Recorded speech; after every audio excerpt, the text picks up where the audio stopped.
अमृत की बरसात हो रही है और उसमें से हीरे उत्पन्न हो रहे हैं। इस प्रकार का अनुभव मनुष्य के जीवन में कब आता है, इसी पर संत कबीरदास जी ने अपने इस दोहे में बताया है।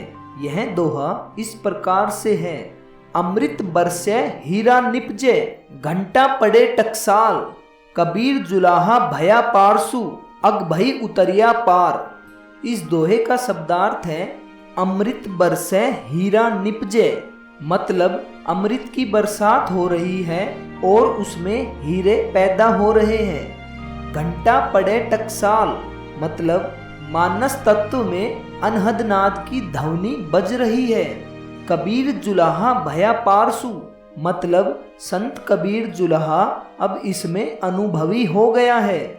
अग भई उतरिया पार, मतलब भव सागर से पार उतर गया है।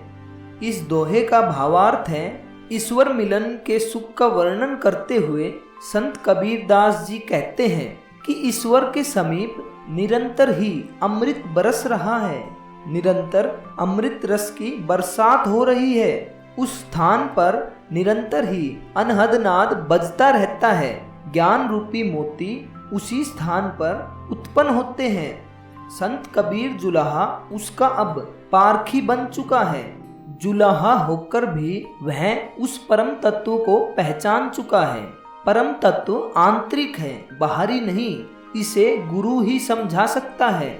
यह सहज अवस्था है जिसमें हरि का रस स्वतः ही बहता है। अनभय से आस्य है कि अब उसकी समस्त शंकाओं का समाधान हो चुका है और वह इस भव सागर से पार उतर गया है। इसी पर संत कबीरदास जी ने कहा है, अमृत बरसे हीरा निपजे, घंटा पड़े टकसाल। कबीर जुलाहा भया पारसु, अग भई उतरिया पार।